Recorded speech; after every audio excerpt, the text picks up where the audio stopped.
जागो लोगों जगत के, बीती काली रात, हुआ उजाला धर्म का, मंगल हुआ प्रभात।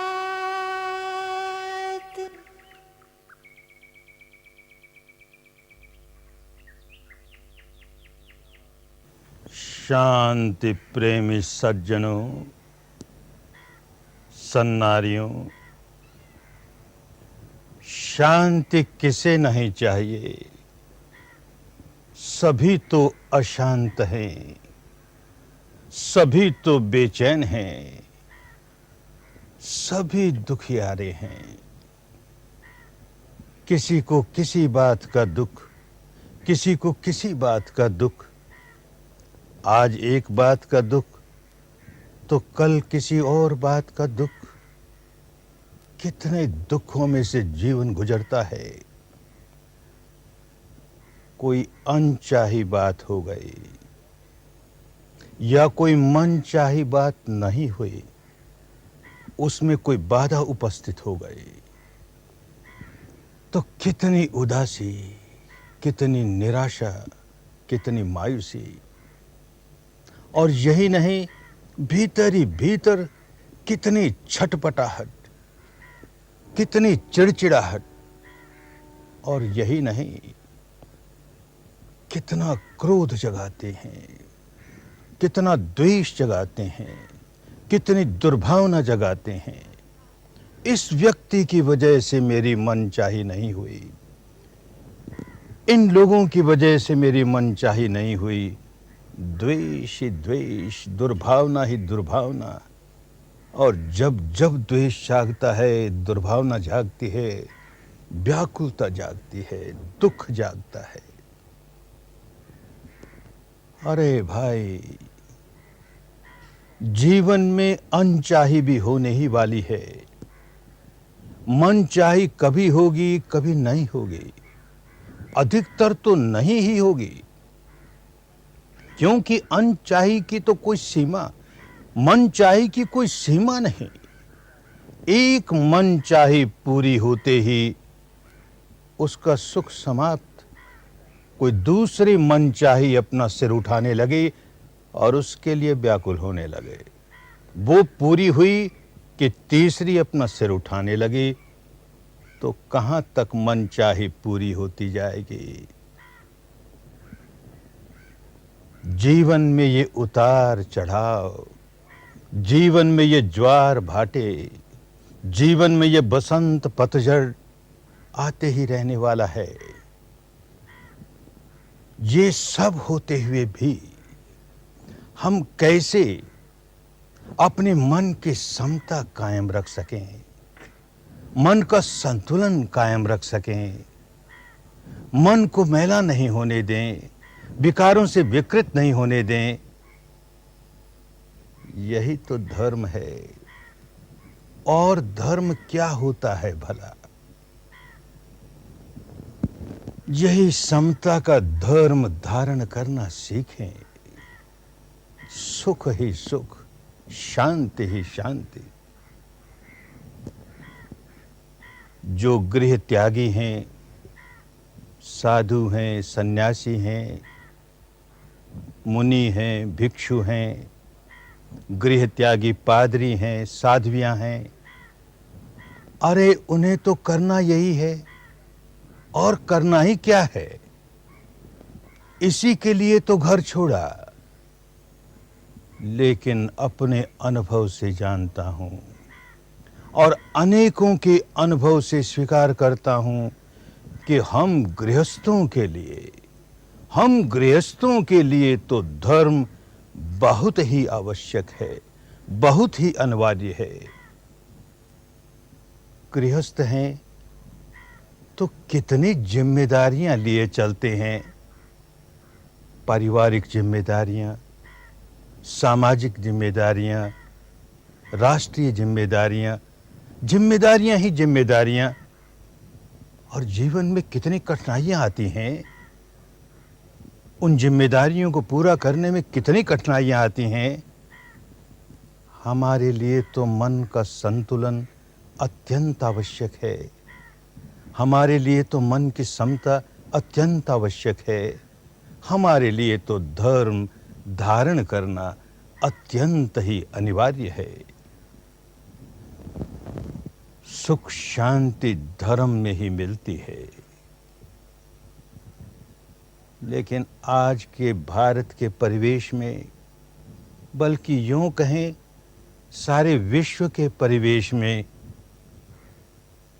हमने धर्म की क्या हालत बना ली। पिछले 1,500-2,000 वर्षों से अपने यहाँ धर्म और संप्रदाय पर्यायवाची शब्द हो गए, समानार्थी शब्द हो गए। धर्म कहते ही प्रश्न उठता है, कौन सा धर्म? हिंदू धर्म कि बौद्ध धर्म कि जैन धर्म कि ईसाई धर्म कि सिख धर्म कि पारसी धर्म कि यहूदी धर्म? कौन सा धर्म? अरे भाई, भूल ही गए। धर्म हिंदू कैसे होगा? धर्म बौद्ध कैसे होगा? जैन कैसे होगा? ईसाई कैसे होगा? पारसी कैसे होगा? सिख कैसे होगा? हो नहीं सकता। इन्हें हम संप्रदाय कहें। आज के भारत में संप्रदाय शब्द बड़ा गर्हित हो गया, बड़ा घृणित हो गया। तो संप्रदाय नहीं कहना चाहें तो समाज कहें, समूह कहें, समुदाय कहें, संगठन कहें, जमात कहें। इन लोगों का ये समूह, ये समाज, भिन्न भिन्न लोगों के समूह, भिन्न भिन्न लोगों के समाज अपने आप को इस नाम से पुकारते हैं या उस नाम से पुकारते हैं। ये भिन्न भिन्न समाज भिन्न भिन्न प्रकार के रीति रिवाज, भिन्न भिन्न प्रकार के रहन सहन, भिन्न भिन्न प्रकार के खान पान, भिन्न भिन्न प्रकार के तीज त्योहार, भिन्न भिन्न प्रकार के पर्व उत्सव, भिन्न भिन्न प्रकार के व्रत उपवास, भिन्न भिन्न प्रकार के कर्मकांड, भिन्न भिन्न प्रकार की दार्शनिक मान्यताएं मानने वाले। इन सब के आधार पर संप्रदायों की बुनियाद पड़ती है और इन सब के आधार पर संप्रदायों के भवन खड़े होते हैं, इमारतें खड़ी होती हैं। इनका समाज से, इन समाजों से, समुदायों से, संप्रदायों से धर्म का कोई लेन देन नहीं। अपने आप को हिंदू कहने वाला आदमी बहुत धार्मिक भी हो सकता है, बहुत अधार्मिक भी हो सकता है। अपने को बौद्ध कहने वाला बहुत धार्मिक हो सकता है, अधार्मिक भी हो सकता है। धर्म का कोई लेन देन नहीं। भारत के, पुराने भारत की धर्म के बारे में क्या व्याख्या थी, धर्म शब्द का क्या अर्थ था, उसे समझें। धर्म कहते थे स्वभाव को, धर्म कहते थे प्रकृति को, धर्म कहते थे निसर्ग को, निसर्ग के नियमों को, कुदरत के कानून को, विश्व के विधान को, ऋत को। ऋत वो जो सब पर लागू होती है। कुदरत का कानून सब पर एक जैसा लागू होता है। निसर्ग के नियम हिंदुओं के लिए अलग, मुसलमानों के लिए अलग, बौद्धों के लिए अलग, ऐसा नहीं होता। धर्म तो बड़ा महान होता है। धर्म सर्वव्यापी होता है। धर्म घट घटवासी होता है। धर्म बड़ा सर्वशक्तिमान होता है। धर्म अणु अणु को धारण करता है, अणु अणु धर्म को धारण करते हैं। सजीव निर्जीव सब पर धर्म की हुकूमत चलती है। धर्म का अपना एक अस्तित्व है, महान अस्तित्व है, स्वतंत्र अस्तित्व है, विशाल अस्तित्व है। धर्म असीम है, अपरिमित है। अरे भाई, उसे सीमित न बनाए, उसे परिमित न बनाए। हिंदू धर्म केवल हिंदुओं का होकर रह जाएगा, बौद्ध धर्म केवल बौद्धों का, जैन धर्म केवल जैनियों का, ईसाई धर्म केवल ईसाइयों का, इत्यादि इत्यादि। धर्म तो सबका है।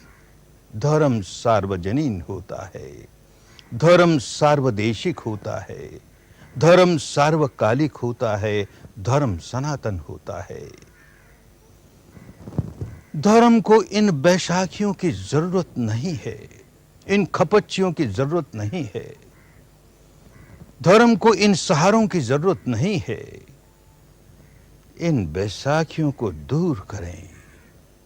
धर्म को हिंदू धर्म कहते ही हिंदू प्रमुख हो जाएगा, धर्म गौण हो जाएगा, अंधकार में चला जाएगा।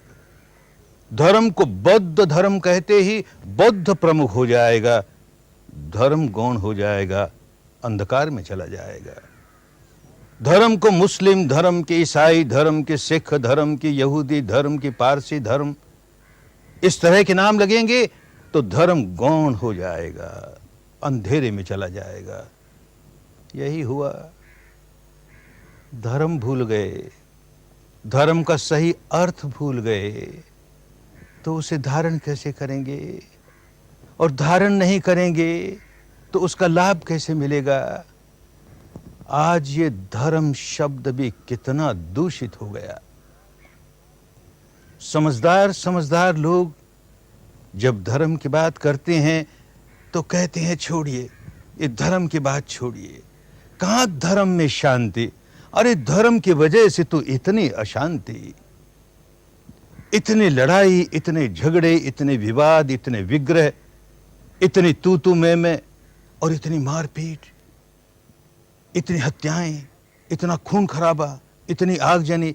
धर्म के नाम पर नहीं चाहिए धर्म हमें। भूल गए भाई, धर्म ही भूल गए, धर्म का अर्थ ही भूल गए।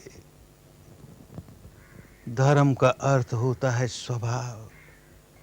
प्राचीन भारत के धर्म का ये अर्थ आज भी कभी कभी धर्म शब्द को इस अर्थ में हम प्रयोग कर लेते हैं। जैसे प्राचीन भारत के धर्म शब्द की एक गूंज हमें सुनाई देती है, बड़े दूर की गूंज सुनाई देती है जब हम कहते हैं कि अग्नि का धर्म है जलना और जलाना। ये उसका धर्म है, उसका स्वभाव है। वो स्वयं जलेगी और उसकी लपेट में जो आ जाएगा उसे जलाएगी। अगर जलती नहीं, अगर जलाती नहीं तो भाई अग्नि नहीं, कुछ और होगी। इसी प्रकार कहें बर्फ का धर्म है शीतल होना, शीतल करना। शीतल होती नहीं, शीतल करती नहीं तो बर्फ नहीं, कुछ और होगी। इसी प्रकार सूरज का धर्म प्रकाश देना, ताप देना। चंद्रमा का धर्म प्रकाश देना, शीतलता देना। इसमें हिंदूपने की क्या बात आई? जरा सोच के देखें। इसमें बौद्ध पने की जैन पने की ईसाई पने की बात क्या है? अभी भी कभी कभी कह देते हैं सारे प्राणी व्याधि धर्मा हैं, सारे प्राणी जरा धर्मा हैं, सारे प्राणी मरण धर्मा हैं। स्वभाव है, जो जन्मेगा व्याधि में से गुजरेगा, जरा अवस्था में से गुजरेगा और मृत्यु को प्राप्त होगा ही। इसमें हिंदूपने की क्या बात, बौद्धपने की क्या बात? भूल ही गए। अगर अग्नि की जलन हिंदुओं की एक प्रकार की होती, बौद्धों की एक प्रकार की होती, जैनियों की अग्नि की जलन एक प्रकार की होती, ईसाइयों की एक प्रकार की होती, तो कहते अलग अलग धर्म। नहीं होता ना भाई। तो हिंदू धर्म कैसे हुआ? तो धर्म बौद्ध कैसे हुआ? तो जैन कैसे हुआ, ईसाई कैसे हुआ? स्वभाव है, प्रकृति है, निसर्ग है, निसर्ग के नियम हैं। ठीक इन्हीं नियमों के अनुसार जब कोई व्यक्ति अपने मन में कोई विकार जगाता है, क्रोध जगाए, द्वेष जगाए, दुर्भावना जगाए, ईर्ष्या जगाए, मात्सर्य जगाए, दौर्मनस्य जगाए, कोई भी विकार जगाए, इन विकारों का अपना धर्म है, इनका अपना स्वभाव है। बहुत व्याकुल बना देंगे। ये व्याकुल होती हैं और व्याकुल करते हैं, इनका स्वभाव है। ठीक इसी प्रकार मन को विकारों से मुक्त कर लें, मन बिल्कुल निर्मल हो जाए। निर्मल होगा तो सद्गुणों से भरेगा। मैत्री जागे, करुणा जागे, सद्भावना जागे। ये सद्गुण जैसे ही मन में जागेंगे, उनका अपना स्वभाव है। बहुत शांत, बहुत सुख। जो धारण करेगा उसे शांति महसूस होगी, सुख महसूस होगा, औरों के लिए भी शांति और सुख का वातावरण तैयार करेगा। जैसे जिस पात्र में हमने अग्नि रखी, वो अग्नि पहले उस पात्र को जलाएगी, खूब जलाएगी, उसे तापित करेगी, और फिर वो ताप आसपास के वातावरण में फैलेगा। जो व्यक्ति उस वातावरण के संपर्क में आएगा वो संतापित हो जाएगा। ये धर्म है, ये नियम है, प्रकृति का नियम है, निसर्ग का नियम है। ठीक इसी प्रकार जिस पात्र में हमने बर्फ रखी, वो बर्फ पहले उस पात्र को शीतल करेगी, खूब शीतल करेगी, फिर वो शीतलता आसपास के वातावरण में व्याप्त होगी। उस वातावरण के संपर्क में जो आएगा वो शीतलता महसूस करेगा। बिल्कुल यही स्वभाव, यही धर्म, यही नियम, यही जो विकार हैं, क्रोध के, द्वेष के, दुर्भावना के, ईर्ष्या के, जिसने धारण किया पहले उसे संतापित करेंगे, बहुत व्याकुल बनाएंगे, बहुत व्याकुल बनाएंगे, और फिर उसकी वो व्याकुलता आसपास के वातावरण में फैलेगी। उस वातावरण के संपर्क में जो आएगा वही व्याकुल हो जाएगा। ये नियम है, प्रकृति के, निसर्ग के बंधे बंधाए नियम हैं। इसी प्रकार मैत्री, करुणा, सद्भावना जो व्यक्ति धारण करेगा, सबसे पहले वो सुख शांति महसूस करने लगेगा। फिर देखेगा उसके सुख शांति आसपास के वातावरण में समाने लगी। उस वातावरण के संपर्क में जो आया वही सुख शांति महसूस करने लगा। ये धर्म है, ये स्वभाव है, ये प्रकृति है। धर्म की इस परिभाषा को समझते हुए, धर्म की इस व्याख्या को समझते हुए, जो व्यक्ति जितना जितना विकारों से मुक्त होते जाता है, उतना उतना धार्मिक होते जाता है।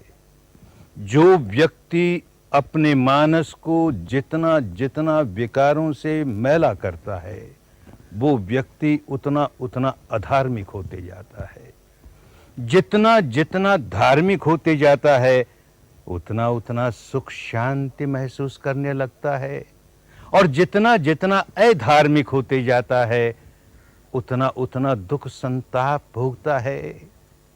प्रकृति के बंधे बंधाए नियम हैं।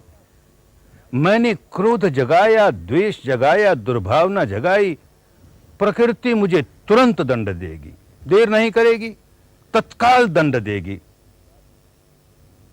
कुदरत इस बात को नहीं देखेगी कि ये आदमी कब मरता है, चलो प्रतीक्षा करें, ये कब मरता है तब इसको नरक में भेजेंगे।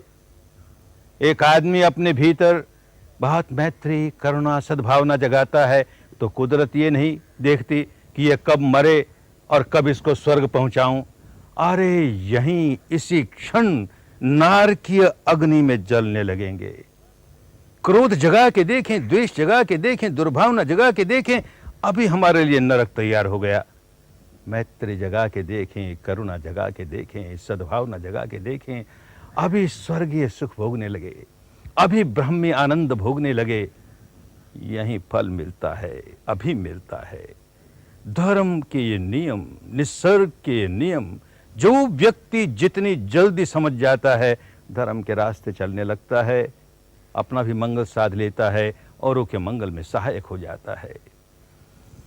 तो भाई, हम गृहस्थों के लिए तो बहुत आवश्यक है, बहुत आवश्यक है कि धर्म के नाम पर हमें कोई सांप्रदायिक बेड़ों में भेड़ बकरियों की तरह बांध न ले, हमें कोई भेड़ बकरियों की तरह जहां चाहे वहां हाँक के न ले जाए। जो चाहे हम में धर्म के नाम पर भावावेश जगा करके, मजहब के नाम पर हमारे भीतर भावावेश जगा करके, जज्बात जगा करके, मास हिस्टीरिया पैदा करके जो नहीं करना चाहिए सो करवा ले और हमें पछताना पड़े। बहुत हुआ, इन संप्रदायों के बंधन में बहुत बंधे, धर्म के नाम पर चलने वाले भावावेश में बहुत बंधे। धर्म को सही रूप में समझें, शुद्ध धर्म होगा, सांप्रदायिकता से विहीन, बहुत शांति देगा, बहुत सुख देगा। शुद्ध धर्म छूटेगा, बड़े व्याकुल हो जाएंगे, बड़े अशांत हो जाएंगे। सभी शुद्ध धर्म धारण करें, बड़ा मंगल होगा, बड़ा कल्याण होगा, बड़ा मंगल होगा। धर्म जगे तो सुख जगे, हर कित पुलकित होय। धर्म छूटे तो सब छूटे,